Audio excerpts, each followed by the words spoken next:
Elvis was not ready to die. Those 6 words slipped quietly from the lips of Nancy Rooks, a woman who spent a decade inside the private walls of Graceland. For nearly half a century, she kept silent. She never chased headlines, never sold a scandal, never broke the trust of the man she served. But in her final days, as the weight of time pressed in, she finally whispered the truth she had carried for 45 years. And what she revealed changes everything we thought we knew about the final hours of Elvis Presley. For decades, the world has accepted the official version. Elvis spiraled, lost control, and collapsed under the weight of his fame, his health, and his demons. It was the story repeated in tabloids, documentaries, and even family recollections. Elvis Presley, the king of rock and roll, undone by excess, buried in tragedy. But Nancy, the quiet maid who lived in the mansion and saw the man behind the legend, insisted that the truth wasn't so simple. She didn't say it loudly. She didn't gather cameras or reporters. She said it softly, like a confession meant for a small room, like words she was afraid might shatter if spoken too soon. And in that trembling voice came the sentence that still echoes through Elvis's legacy: he was not ready to die.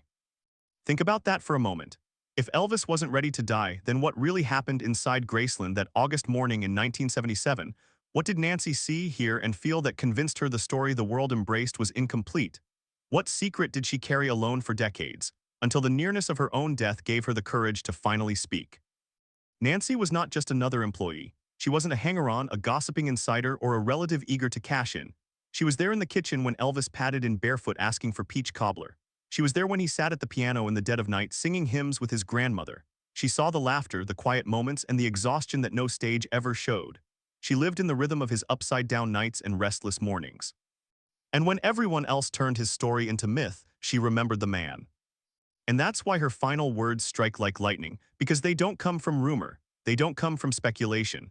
They come from the last surviving witness to his private life, a woman who had every reason to keep the silence she kept, and every reason to protect it until she couldn't anymore.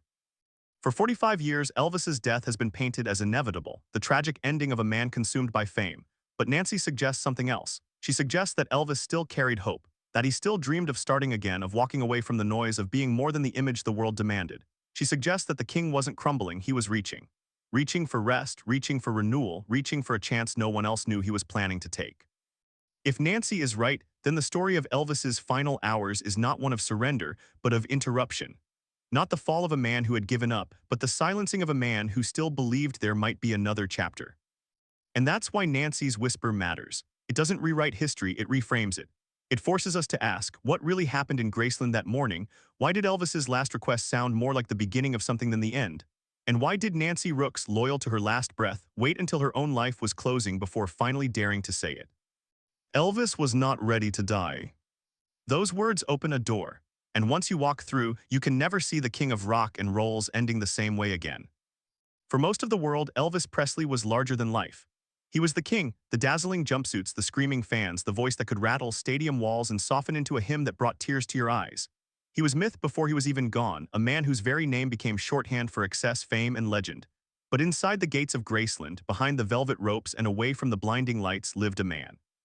And one of the few people who saw that man up close day after day was a woman almost no one knew by name.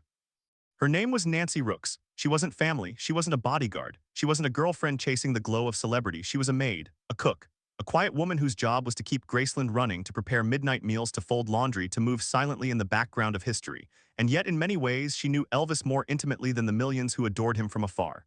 She saw him when he was tired, when he was silly, when he was human. For 10 years, from 1967 until the day he died in 1977, Nancy lived inside Elvis's private world. She saw the chaos of visitors pouring in at all hours, the laughter of late-night games, the loneliness that crept in when the house finally grew quiet. She saw him as no fan, no reporter, and no concert-goer ever could. And for decades after his death, she said almost nothing. While others sold their stories, writing tell-all books, cashing in on interviews, or chasing the scandal that Elvis's name still guaranteed, Nancy stayed silent. She answered letters from fans politely. She reminded them he was kind, generous, funny. But she never revealed the secrets she carried. Until the very end of her own life. In her final days, Nancy finally allowed herself to speak. Not to tabloids, not to television cameras, but in her own words, in small conversations, in moments when she seemed to sense that time was running out. And what she revealed didn't just add a detail to Elvis's story, it reframed it. It challenged the version that has been told and retold for nearly 50 years. It forced us to ask, what if we've misunderstood the ending of Elvis Presley's life all along? The world remembers August 16, 1977 as the day Elvis collapsed. Newspapers screamed the headlines, the crowds wept, and the story became fixed in stone. The king had been brought down by pills, by weight, by fame, by his own excesses. It was tragic, yes, but also familiar, a tale as old as stardom itself. A man who flew too close to the sun only to fall in spectacular fashion. But Nancy Rooks, the woman who stood just outside his bedroom door, the woman who made his last meals and watched him move through his final hours, whispered something else. He was not ready to die. Think of the gravity of those words. Because if Elvis was not ready to die, then the story we've all been told, the story of collapse and inevitability, is missing something, something vital. Nancy wasn't trying to stir controversy. She wasn't seeking headlines. In fact, she avoided them all her life. That's why her voice cuts so deeply, because she had nothing to gain, nothing to sell, nothing to prove. She simply felt at the end that the truth she had carried quietly for decades could no longer stay hidden. And that truth is why this story matters. Because at the heart of Elvis Presley's legend is not just a rise and a fall. It is a man who dreamed, who struggled, who fought against the weight of being Elvis when sometimes all he wanted was to be himself. Nancy's testimony cracks open the myth and lets us glimpse something we've rarely been allowed to see, not the king of rock and roll, but the human being beneath the crown. In her memories, Elvis was not some caricature of self-destruction. He was not a man who had surrendered to despair. He was tired, yes. He was worn down, certainly. But he was also still reaching for change, reaching for escape, reaching for a different kind of life, one the public never saw. And it is that tension, the man who wanted to live versus the legend the world insists on, that gives Nancy's final words their power. They are not just a confession. They are a challenge to every fan, every biographer, every believer in the Presley myth. They force us to pause and wonder, what if Elvis's ending wasn't the full story? What if the king we think we lost was still trying to rise, even in his last hours? That's why this story matters now more than ever, because Elvis isn't just a figure from the past. His life, his choices, his struggles, they echo in every conversation we have about fame, about pressure, about the human cost of living under constant scrutiny. To understand what Nancy finally revealed is to understand Elvis not as a frozen icon, but as a man whose voice, like hers, was almost lost to silence. This isn't a tale of scandal. It isn't a conspiracy theory or a ghost story. It is something quieter and more devastating, the possibility that Elvis Presley's final hours carried hope, not surrender. And the only reason we know it is because a woman who loved her work, who loved the man she served, and who carried the burden of truth for nearly half a century, finally decided the world deserved to hear it. Nancy's silence was her loyalty, her confession was her gift. And so, as we step inside the private world of Graceland through her eyes, remember this: everything you thought you knew about Elvis's last days may not be the full truth. There is another version, spoken softly in a maid's final breath, waiting for us to hear it. And once you do, you may never look at the king of rock and roll the same way again. Graceland, to the millions who have visited, it feels like a shrine: velvet ropes, gift shops, gold records on the wall, and rooms preserved like holy relics. But in the years when Elvis Presley lived there, it was not a museum. It was alive. Messy, loud, warm, a home filled with laughter one moment and heavy silence the next. And in the heart of that home, moving quietly through hallways, folding towels, cooking midnight meals, was Nancy Rooks. Nancy did not arrive at Graceland through fame or family ties. She wasn't connected to Hollywood. She wasn't a fan hopping to get close. She came almost by accident. In the late 1960s, she worked through an agency, taking temporary jobs when someone was sick or on leave. One of those jobs sent her to Graceland. It was supposed to last a week. A simple fill-in. She'd clean, cook a little, and then be gone. But Vernon Presley, Elvis's father, noticed something about Nancy. She wasn't starstruck. She wasn't loud. She worked hard, stayed calm, and carried herself with quiet dignity. In a house full of noise and constant motion that made her stand out, Vernon asked her to stay. That one small twist of fate turned Nancy's life upside down. A week became months, months became years, and suddenly she found herself living inside one of the most famous homes in America. At first, her job was cleaning, dusting, scrubbing, tidying up after the chaos of parties and gatherings. But Elvis was not a man who lived on anyone else's schedule, and soon Nancy's role expanded. She became his cook, his caretaker in quiet ways. She was the one who kept the kitchen alive at hours most people were fast asleep. Because Elvis lived by his own clock.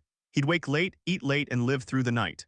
While the rest of Memphis slept, Graceland would be buzzing, friends visiting, music echoing, games in the racquetball court, laughter spilling through rooms. And in the middle of it all, Nancy adjusted her rhythm to his. Her shift often began at 5 p.m. just in time to make Elvis breakfast. That could mean anything from peanut butter and banana sandwiches to cornbread, meatloaf, or fried pickles. He had a sweet tooth, 2 peach cobbler, cakes, pies. Nancy learned his cravings and prepared them without judgment. If he wanted a full Southern dinner at midnight, she made it. If he only wanted water at dawn, she brought it. But what mattered most wasn't the food. It was that she saw him, not the performer, not the myth, the man. She saw him stumble down in slippers, hair tousled, sometimes smiling, sometimes silent. She knew when he wanted company and when he needed to be left alone. She was present for the small, tender moments, Elvis sitting at the kitchen table with his grandmother Minnie-Me quietly humming hymns, not performing, not dazzling, but simply being. Those were the moments no audience ever saw, and Nancy, standing quietly in the corner, became one of the few people who understood the difference. Perhaps that's why Elvis trusted her. He had an army of people around him, bodyguards, girlfriends, business partners, distant relatives, all of them tied in some way to his fame. But Nancy was different. She wasn't there to take, she wasn't there to bask in the glow, she was there to work, and sometimes that's exactly what Elvis needed. Someone steady, someone who asked for nothing. Of course, she saw more than just the quiet moments. She saw the parade of guests who drifted in and out of Graceland. Celebrities, old friends, young women chasing the dream of being close to the king. She saw the loyalty of his inner circle and the demands placed on him by people who depended on his generosity. She saw the exhaustion that came after the laughter faded and the house grew still. But Nancy was different from so many others in that house. She didn't gossip, she didn't sell stories, she didn't try to shape his image. When fans wrote letters asking her what Elvis was really like, she gave them polite, simple answers. He was kind, he was funny, he was generous. That was all. She left out the details, the struggles, the things that could be twisted into headlines. She carried those silently as if she knew they weren't hers to give away. Years later, when she did share stories in her books, Inside Graceland and The Maid, The Man, and the Fans, she did so with restraint. Her words were affectionate, respectful. She gave fans a glimpse of Elvis's private world, but never an expose. She wrote about routines, favorite meals, and his warmth. She painted him in full color, but never sensationalized. Still, there were things she left unsaid. Things she tucked away, heavy truths she carried in silence. Out of loyalty, out of love, or maybe out of fear they would be misunderstood. Because Nancy was not just a worker in that house. She was part of its pulse. She saw Elvis in ways almost no one else did. She was there on ordinary nights when he asked for a hymn in the kitchen. She was there on stormy days when he sat in silence, shoulders slumped, as if weighed down by a crown too heavy to bear. She was there on the nights when the house was so quiet that even the walls seemed to hold their breath. She was present in the margins of history, standing just feet away as Elvis lived his life not as an icon, but as a man trying to balance the impossible. And when he died, she carried those memories with her. The irony is that while the world grew louder in its obsession with Elvis, documentaries, books, conspiracy theories, Nancy stayed quiet. She could have been famous herself. She could have sold her story for profit, appeared on every talk show, and cashed in on her access. But she didn't. Instead, she remained the quiet witness, the silent protector of his humanity. It wasn't until the very end of her own life that she allowed herself to whisper what she had been holding, that Elvis's death wasn't what the world thought, that he wasn't ready to die, that in those final days she saw not just decline, but glimpses of hope. And that is what makes Nancy's voice so powerful, because she wasn't chasing attention. She wasn't fabricating drama. She was simply a woman who had lived in the presence of Elvis Presley day after day, who had watched him eat, laugh, pray, and collapse into exhaustion. And when she finally spoke, it was with the weight of a truth carried for 45 years. Nancy Rooks was never on stage, never in the spotlight. But she was there on the stairs, in the hallways, in the kitchen, watching history unfold just a few feet away.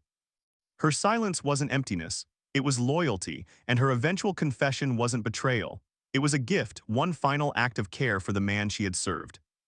Because when she finally spoke, she gave us something no book, no documentary, no rumor ever could. The simple truth of a maid who saw everything, said nothing, and then, only when the end drew near, chose to speak. And that choice changes everything we thought we knew about Elvis Presley's last days. The summer of 1977 should have felt like any other inside Graceland. Elvis still had concerts scheduled.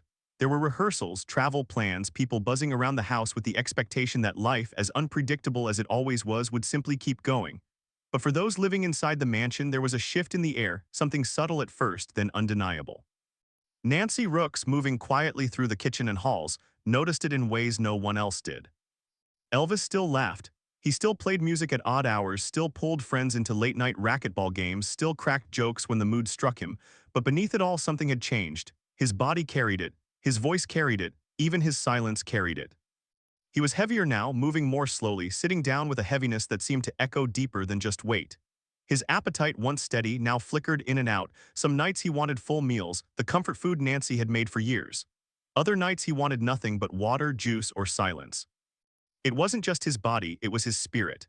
Elvis, the man who had lived on energy, on rhythm, on the adrenaline of performing, seemed more restless than ever. He would pace the halls deep into the night, wandering from room to room like a man searching for something invisible. Nancy knew his habits well. Elvis had always been unpredictable, his sleep schedule famously inverted. When the rest of Memphis was waking up, he was just drifting off to bed. She had gotten used to preparing dinner at sunrise or breakfast at midnight, but even by Elvis's strange rhythms, that summer felt different.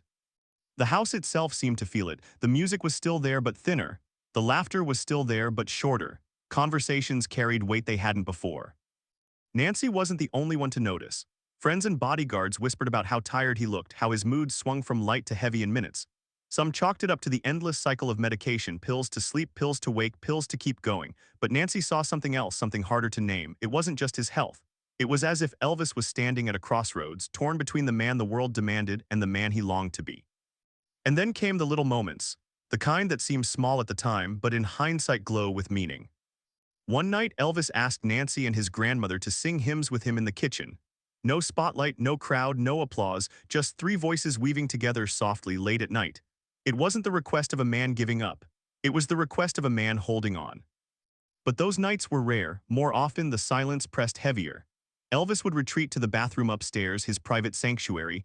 He could spend hours there undisturbed. The staff knew not to intrude. It wasn't just privacy, it was escape. Behind that door, Elvis could disappear, if only for a while. By August, the tension inside Graceland had thickened. On the surface, life carried on. Elvis rehearsed, saw friends, made plans. He even looked forward to the next tour, telling people he'd get back on the road. But beneath it all was something the public never saw: the weariness, the flickers of pain, the way his hands trembled slightly when he thought no one was watching. And yet there was something else, a spark that refused to go out.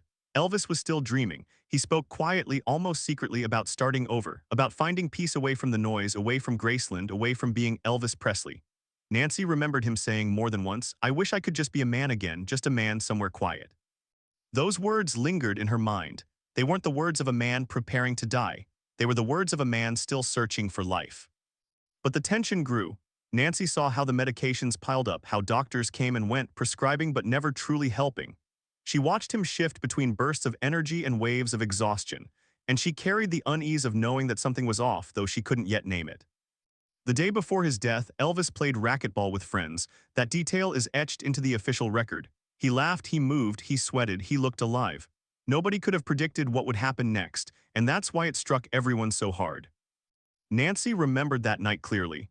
To her, it felt like an ordinary evening at Graceland. Elvis was active, walking through the kitchen, trading words with his bodyguards. Nothing about him suggested this was the eve of tragedy. And yet the tension hung in the air, a tension only she seemed to notice. And then came the early hours of August 16th. Elvis returned from the racquetball court, tired but alert.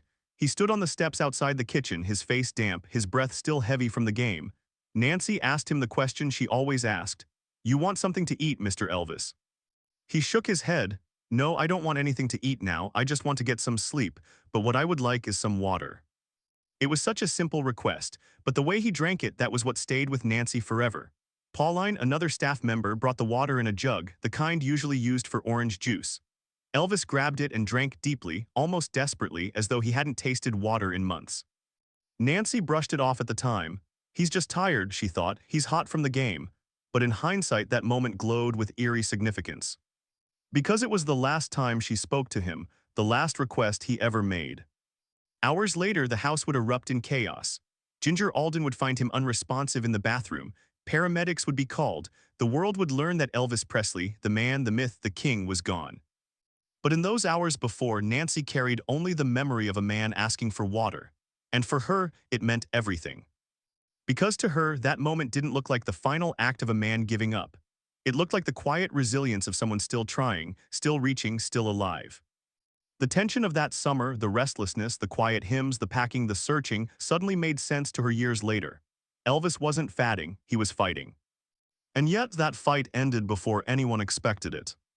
Nancy didn't tell this part of the story for decades. She kept it tucked away, buried under loyalty and silence.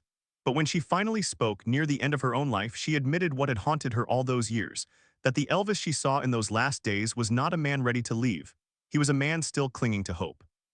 That is why the summer of 1977 at Graceland feels so different when told through Nancy's eyes. It wasn't simply decline. It was a collision, the weight of fame and expectation pressing against the fragile hope of a man still searching for peace. And in that collision, the tension grew unbearable. For Nancy, the memory of those last days would never fade, because she saw something the rest of the world missed. She saw a man standing on the edge, not of surrender, but of possibility. And that's why her silence for 45 years was so heavy, because she knew the world believed one story, but she carried another. A story that would remain hidden until she finally decided it was time to speak. The early hours of August 16, 1977 felt strangely ordinary inside Graceland. The night before, Elvis had been full of energy. He played racquetball with friends, joked with his bodyguards, and lingered in the kitchen just long enough to remind everyone that he wasn't done yet. To the people around him, it was just another night in the unpredictable rhythm of life at the mansion. Nobody saw what was coming. But Nancy Rooks would never forget it.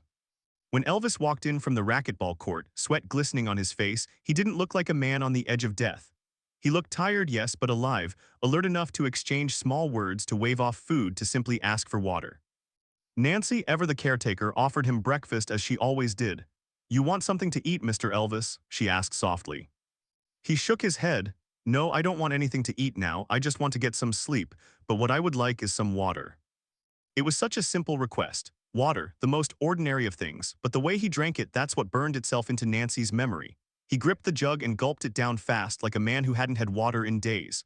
Pauline, another staff member, noticed it too. Later, she told Nancy, "I ain't never knowed him to grab that water and drink it like he drank it this morning." At the time, Nancy brushed it off. He was hot from the game. He was sweating, thirsty, worn out. But looking back, she realized there was something haunting in that moment, something final, though none of them knew it yet. Because that would be the last time she spoke to him. After drinking the water, Elvis turned and climbed the stairs to his private sanctuary. He seemed calm, almost relieved, as if rest was finally within reach. Nancy watched him go, never imagining that those footsteps would be the last she'd ever hear. Hours later, the mansion exploded in chaos. Ginger Alden, Elvis's girlfriend, discovered him lying motionless on the bathroom floor. He wasn't breathing. The sound of her screams shattered the silence of the house. Staff members rushed in, paramedics were called, and suddenly Graceland, so often filled with music and laughter, was drowning in panic. For Nancy, the moment was surreal. She had been in the kitchen only hours earlier, watching him drink water, tired but alive. And now the air was filled with sirens and shouts, the frantic rush of men carrying stretchers through the hallways. The world's most famous entertainer, the man who had filled stadiums and commanded stages, was being wheeled out of his own home, lifeless. Outside Graceland, fans would learn of the news in waves. Radios broke the story, televisions blared the headlines, and within hours, thousands were gathered at the gates, weeping, stunned, unable to believe the king was gone. But inside the mansion, the people who loved him were left with silence, the deafening silence of shock, disbelief, and grief. Nancy stood frozen in that silence, clinging to the memory of their last exchange. She didn't hear the noise outside, the reporters, or the weeping fans. She only heard his voice in her mind, asking for water. She only saw the way he drank it, desperate, almost like he was reaching for life itself. For decades, Nancy said nothing about that moment. She kept it locked inside, sharing only the most basic version, that she had seen him, spoken to him, and given him what he asked for. But the deeper truth, the feeling that hung in the air that morning, the way his eyes looked, the way his presence lingered, she carried in silence. And then, in the final months of her own life, she finally spoke. She revealed that Elvis's death, as the world understood it, wasn't the full story. Yes, he was struggling. Yes, the pills, the exhaustion, the pain were real. But in those final hours, Nancy didn't see a man who had given up. She saw a man who was still trying. That morning, she said, he had a look in his eyes, not of surrender, but of someone who wanted to reset. Someone who wanted sleep, yes, but also peace. He was restless, but he wasn't reckless. He was fragile, but he wasn't finished. He was not ready to die, she whispered, her voice trembling with memory. And those words reframed everything. Because the world had long painted Elvis's final moments as inevitable, a legend undone by excess, spiraling out of control, a cautionary tale of fame gone wrong. But Nancy's account disrupted that story. In her eyes, his last hours weren't the collapse of a man who had quit on life. They were the unfinished steps of a man who was still clinging to it. It wasn't a grand farewell. It wasn't a dramatic last speech. It was something simpler, more human, and perhaps more heartbreaking. A man asking for water, a man still thinking of tomorrow, a man not ready to let go. For Nancy, that realization was both comfort and torment. Comfort because it meant the man she had cared for, the man she had cooked for and sung hymns with, hadn't truly lost hope. Torment because the world never saw it that way. His death was written off as tragic but inevitable, his struggles reduced to headlines, his humanity drowned out by the myth. And that is why her silence broke so powerfully when she finally spoke. Because once you hear her words, you can't unhear them. Once you know that someone who stood in the kitchen that morning, someone who looked into his eyes just hours before, swore he was not ready to die, you can never see Elvis's ending the same way again. Nancy's memory reframes the tragedy. It shifts the question from how did Elvis die to what was he still fighting for before the end. And perhaps that is the real turning point, because Elvis's death has always been treated as the end of the story. But Nancy's testimony forces us to see it as an interruption, a life cut short while still in motion, still reaching for something beyond the chaos of Graceland, beyond the weight of his crown, beyond the prison of being Elvis Presley.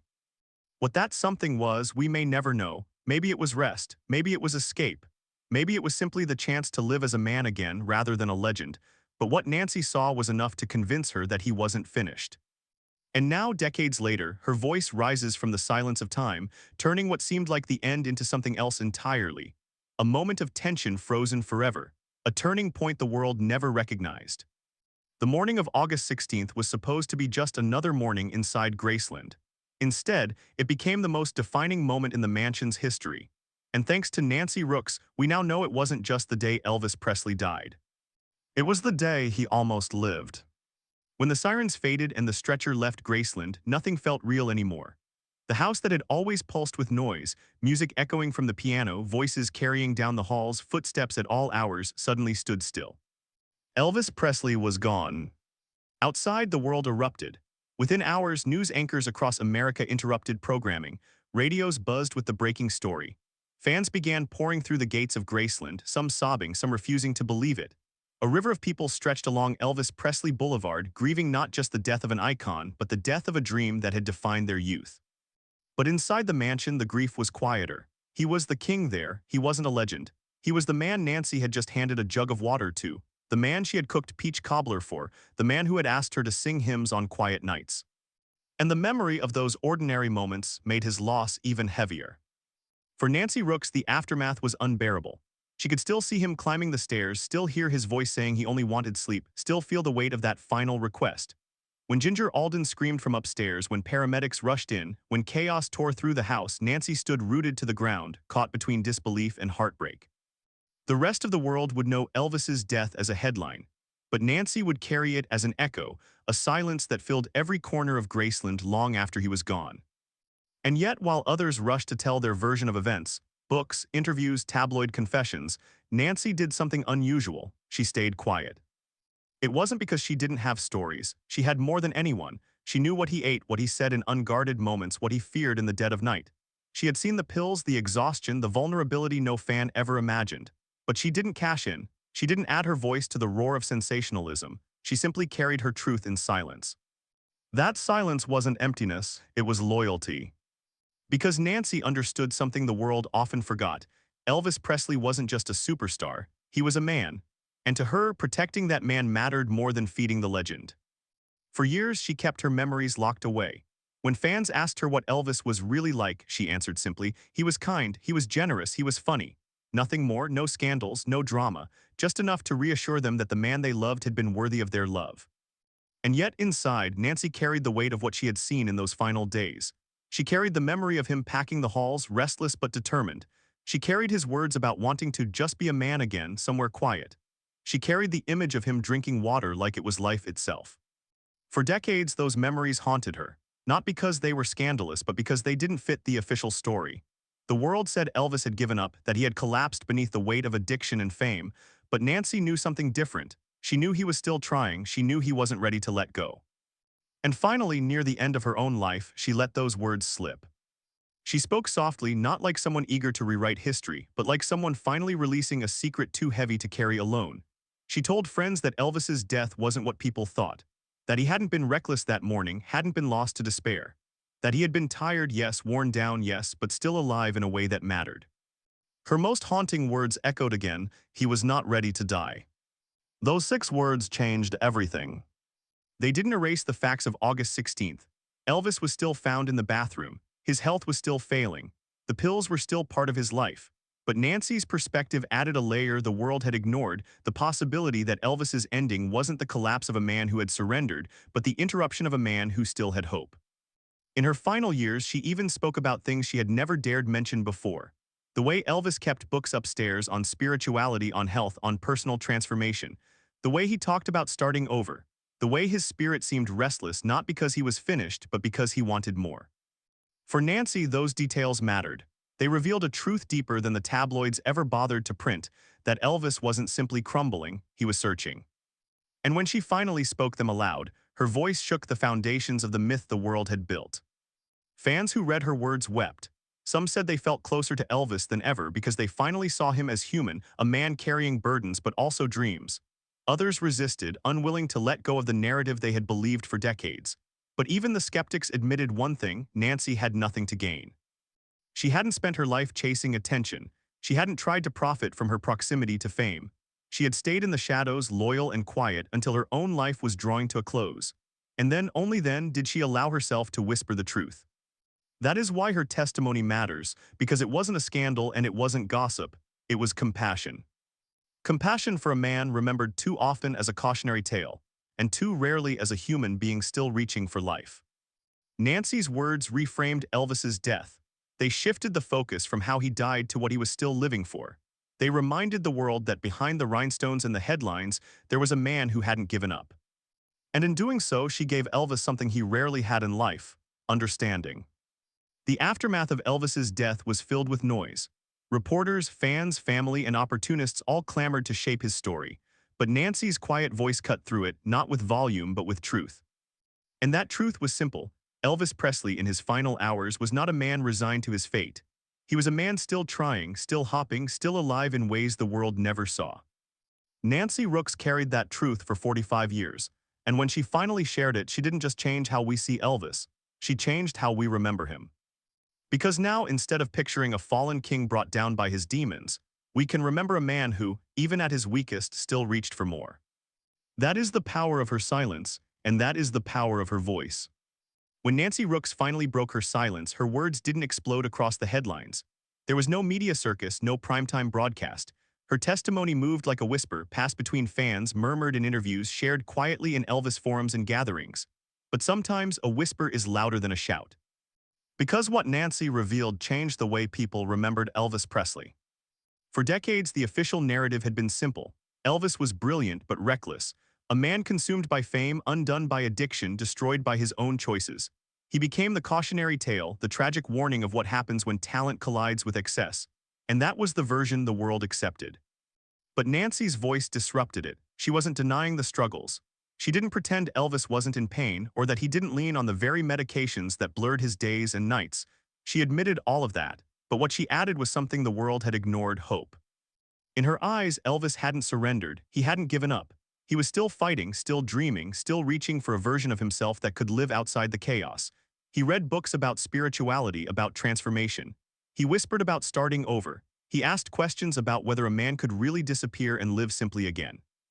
And that changed everything. Because Nancy's words reframed Elvis not as a broken idol, but as a human being still reaching for light even in his darkest hours. Instead of seeing him as a man consumed by fame, we can now see him as a man who wanted freedom from it. Instead of remembering him as someone crushed under the weight of his crown, we can remember him as someone who still believed in the possibility of laying it down. That small shift matters, because legends, as powerful as they are, often flatten the people behind them. They turn lives into symbols, mistakes into warnings, endings into inevitabilities. But Nancy's testimony reminded us that Elvis Presley was never just a symbol. He was a man. A man who carried loneliness even in a crowded room. A man who longed for rest even in the height of applause. A man who, at the very end, still dreamed of something more. For fans, this perspective opened something unexpected: compassion. Instead of judging his end as failure, they could grieve it as interruption. Instead of pitying him as a fallen king, they could honor him as a man still trying. And maybe that's the gift Nancy left us. She didn't rewrite Elvis's story, she didn't erase the tragedy. But she added a new layer, one that allowed people to see him not only as an icon who fell, but as a person who fought. It also reframed Nancy herself. For years, she was known simply as the maid, a quiet figure in the background, folding laundry while history played out around her. But when she finally spoke, her role became clear. She was the guardian of Elvis's humanity. By keeping her silence for so long, she protected the man she had known. By finally breaking it, she gave him back to the world, not as a myth, but as a man who still believed in tomorrow. And in that sense, her legacy is tied to his. Because Elvis's story is not just about music or fame or tragedy. It's about humanity. It's about the struggle of carrying a crown too heavy, of being loved by millions but understood by so few. And Nancy, in her quiet truth, gave us a rare chance to understand him, not as the king, but as Elvis. Her words also leave us with questions. If he truly wasn't ready to die, what might have happened if he had lived? Would he have walked away from Graceland, from the spotlight, from the machine that devoured him? Would he have found peace, health, redemption? Or was he already too surrounded by noise, too trapped in the cage of his own fame to ever break free? We'll never know, but what we do know is that the man inside Graceland was still searching. And in knowing that, we are reminded that even legends wrestle with the same questions we all do, questions of identity, of peace, of whether life can begin again when the world has already decided who you are. Nancy's legacy, then, is not just the stories she finally told. It's the perspective she gave us, the reminder that behind every myth is a human being. And sometimes, the truest version of that human being is hidden in the whispers of those who knew them best. Elvis was not ready to die. Those words will echo for as long as his music plays, for as long as his face shines from posters and documentaries, for as long as fans press their hands to the gates of Graceland and whisper their own prayers. Because they remind us that even in his final hours, Elvis Presley was not just fading, he was fighting. And that changes not only how we see his end, but how we remember his life. The story of Elvis Presley has been told 1,000 different ways, through songs, films, books, and endless speculation. But sometimes the most powerful truths don't come from the spotlight. They come from the quietest corners, from the people who stood just a few feet away, carrying memories the world never knew. For nearly half a century, Nancy Rooks kept those memories tucked away. She could have spoken sooner. She could have added her voice to the frenzy of headlines and documentaries. But she didn't. She chose silence because loyalty mattered more than attention. And then when her own time was running short, she finally spoke. Not to create scandal, not to rewrite history, but to share one final truth: Elvis Presley, in her eyes, was not ready to die. Those 6 words shift everything. They take the image of a fallen king and replace it with something far more human. They remind us that behind the myth was a man still fighting, still dreaming, still reaching for a life beyond the weight of his crown. Maybe that's the way we should remember him, not as a legend undone, but as a man who still believed there was another chapter waiting. A man who carried hope even as the world insisted on tragedy. And maybe that's the way we should remember Nancy, too, not as just a maid, but as a guardian of his truth. A woman who gave Elvis one final gift, the chance to be seen not as a symbol, but as himself. In the end, Elvis Presley's story isn't just about music, fame, or even loss. It's about the humanity that lingers beneath it all. The laughter in the kitchen, the hymns whispered in the night, the last glass of water held tight in tired hands. And thanks to Nancy Rooks, we can carry those memories forward.